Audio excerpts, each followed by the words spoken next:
Elementi, hava. Niteliği, sabit. Yönetici gezegeni, Uranüs, özgünlüğün gezegeni. Renk, turuncu, gece mavisi, yeşil. Gün, pazar. Uğurlu sayılar, 4, 7, 11, 22, 29. Uğurlu taşları, yeşim, obsidyen, zirkon, akuamarin, ametist. Vücutta tekabül ettiği yer, ayak bilekleri. Olumlu özellikleri, bağımsız, özgün, insani, açık fikirli, adil, mantıklı, arkadaş canlısı, iradeli, yaratıcı ruhlu, bağlı. Olumsuz özellikleri, tavizsiz, gösterişçi, söz tutmama, anlaşılmaz, dik kafalı, usulsüz, sabit görüşlü, huysuz, geleneklere karşı gelen. En sevdiği şeyler, arkadaşlarıyla eğlenmek, yardım etmek, entelektüel ortamlar, bilim kurgu, bağımsız filmler. Nefret ettiği şeyler, sınırlar, kırıcı sözler, yalnızlık, sıkıcı insanlar, karşıt görüşlü insanlar, adaletsizlik, ilgi manyağı insanlar. Gizli tutkuları, tamamen özgür olmak. Güçlü yanları, özgün fikirler üretebilmek, hızlı öğrenmek, yeniliklere açık olmak. Zayıf yanları, hevesinin çabuk kırılması, alıngan olmak, mesafeli olmak. Burçlar 3 farklı niteliğe göre gruplanır. Kardinal, öncü, değişken ve sabit burçlar. Kova burcu 4 sabit burçtan biridir. Diğer 4 sabit burç ise Boğa, Aslan ve Akrep'tir. Bu burçlar her mevsimin ortasına denk gelir. Bunlar dengeleyici burçlardır. Kendilerine bir amaç belirler ve sonra da inşa etmeye başlarlar. Önce burçların öne attığı heyecanlı fikirleri alır, bunları somut bir şeye dönüştürürler. Zodyak'ta hava grubuna ait 3. burç olan Kova burcu tıpkı diğer hava grubu burçları İkizler ve Terazi gibi oldukça zihinseldirler. Eğer zihinsel uyarım yoksa sıkılırlar ve motivasyonları düşer. Kova burcu 3. hava burcu olduğu için İkizlerin neşe rüzgarları ile Terazinin sevgi kelebeği havasını herkes için insancıl bir havaya dönüştürür. Kovalar utangaç ve sessiz, diğer yandan eksantrik ve enerjik olabilirler. Ancak her durumda başkalarına yardım etmeyi severler ve olayları önyargısız bir biçimde değerlendirebilirler. Bu durum onları problemleri kolaylıkla çözebilen insanlar yapar. Kova burcu insanları kendilerini çevreleyen enerjiye ve kalabalıklara kolayca uyum sağlayabilmelerine rağmen ender olarak yalnız kalma ihtiyacı da hisseder. Kovalar dünyaya olasılıklarla dolu bir yer olarak bakar. Kova burcu vizyonerliğini yönetici gezegeni Uranüs'ten alır. Yine Uranüs etkisiyle zaman zaman ürkek veya saldırgan olabilirler. Geleceği öngörebilir ve bundan 5 yıl sonra ne yapmak istediklerini bilirler. Uranüs ayrıca onlara hızlı ve kolay dönüşüm becerisi de vermiştir. Bu sebeple düşünür, ilerici ve hümanist olarak bilinirler. Kova burcundaki insanlar topluluk içinde kendilerini iyi hisseder. Bu sayede çeşitli zihinsel çatışmalara girebilir, yeni şeylerden haberdar olabilirler. Kova burçları için en büyük zorluk kısıtlanma fikridir. Yalnız kendisi için değil herkes için özgürlük ve eşitlik isterler. Kovalar zaman zaman soğuk ve duyarsız olarak algılansalar da bu aslında haddinden önce başlayan yakınlıklara karşı bir savunma mekanizmasıdır. Başkalarına güvenmeyi ve duygularını samimi bir şekilde ifade etmeyi öğrenmelidirler. Kova enerjisi yenilikçi ve öncüdür.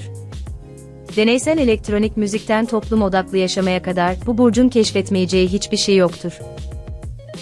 Grupları ve takımları yöneten bir burç olarak insanları toplumsal bir mesele ya da politik bir ajanda etrafında bir araya getirmek Kova burcunun özel ilgi alanıdır. Kova enerjisi keskin ve hatta bazen tuhaf bir enerjidir. Ütopik dünyalar hayal etmemizi sağlar, bilim kurgunun ve icatların burcudur.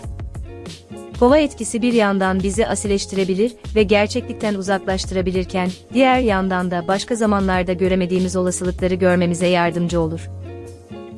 Ayrıca duygularımızı ifade etme konusunda gönülsüz olabiliriz. Kova enerjisi rasyonel akıl yürütmeyi ve duygulara soğukkanlı bir yaklaşımı tercih eder. Zodyak kuşağının 11. burcu olan Kova, insanın evrensel gelişiminin ve kozmostaki yolculuğunun da 11. aşamasıdır. Aslan'da yoğun şekilde beslenmeye başlayan insanın bireyselliği, Kova'ya geldiğinde kendini çok daha geniş bir spektrum içinde bulur. Oğlak'ta toplumsal yapılanma ve kural koyma aşaması geçildikten sonra, Kova'da toplumun fonksiyonelliğini devam ettirebilmek amacıyla, insan odaklı organizasyonlar oluşturulur. Kovalar zodyağın enteresan bireyleridir. Sosyal ilişkilerdeki yetenekleri, sadakatleri, adaletli davranış biçimleri ve objektif doğaları sayesinde pek çok insan tanır ve dostluklar oluştururlar. Maddi standartlara yaşamında çok önem vermeyen Kova, toplumsal ve insanı boyutta aldığı sorumluluklarla yaşamını sürdürmeyi ve tatmin olmayı tercih eder. Son sabit burç olan Kova, diğer benzerleri gibi, kendi dışında gelişen ve ortaya çıkan değişimlere, farklılaşmalara karşı dirençlidir. Özellikle entelektüel boyutta, bu direncin şiddetle görülmesi olasıdır. Büyük değişimler daha kolay kabul edilirken, günlük planların değişmesi ve esneklik gerektiren durumlar Kova'nın tepki göstermesine neden olur. Elinde su dolu bir kap taşıyan bir erkek figürüyle sembolize edilen bu burç, insanlığın toplu ruhunu anlatmaktadır. Kova genellikle idealist yaklaşımlarla, prensiplerle insanlığın çıkarı için çalışmayı kendine vazife edinir. Aslında bağımsızlığına çok düşkün olan Kova, farklı bir düşünce sistemine de sahiptir. Otoriter bir sistemle ve dogmatik kurallarla karşı karşıya kaldığında ciddi isyanlar görülebilir. Kova kimi zaman inisiyatif almakta çekimser kalabilir, ancak bir şeyin içine girdiği ya da bir fikre inandığı zaman hareket yeteneği artar ve hızlanır. Emir almaktan, başkaları tarafından güdülenmekten hiç hoşlanmayan Kova'nın bir şey yapabilmesi için kendinin istemesi ilk şartıdır. Kova yaşamındaki her deneyime, tecrübeye entelektüel boyutta reaksiyonlar verir. Fiziksel eyleme geçmeden, bir şeyin pratik yanını değerlendirmeye almadan ve gerçek duygularını incelemeden önce, Kova düşünmeye ve düşünsel boyutta irdelemeye eğilimlidir. İlişkilerde de düşüncenin ön planda olması, ihtirassız ve sahip olmayı, olunmayı sevmeyen bir karakterin ortaya çıkmasına neden olacaktır.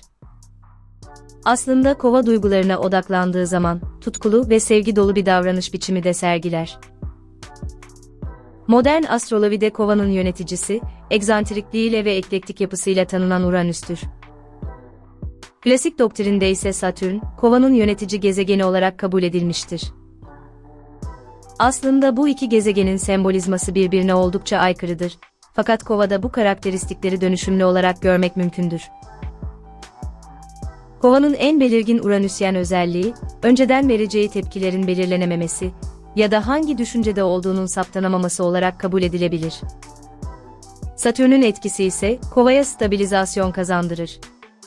Kimi zaman son derece özgün bir davranış biçimi, kimi zaman da gelenekselliğe dalmış bir Kova görmek hiç şaşırtıcı olmaz. Geçmişle, tarihle, antikalarla çok yakından ilgilendiği gibi, Kova çağın çok ilerisine ait düşünceleri de üretiyor olabilir. Satürn'ün etkisi altındaki Kova'nın özel yaşamı daha yeknesak, hatta başka insanlar tarafından sıkıcı olarak bile nitelendirilebilir. Özgün ve orijinal olan her şeyden etkilenen Kova burcu insanı, enteresan ilişkiler ve marjinal insanlarla kurduğu bağlantılarıyla gelişir ve tatmin olur.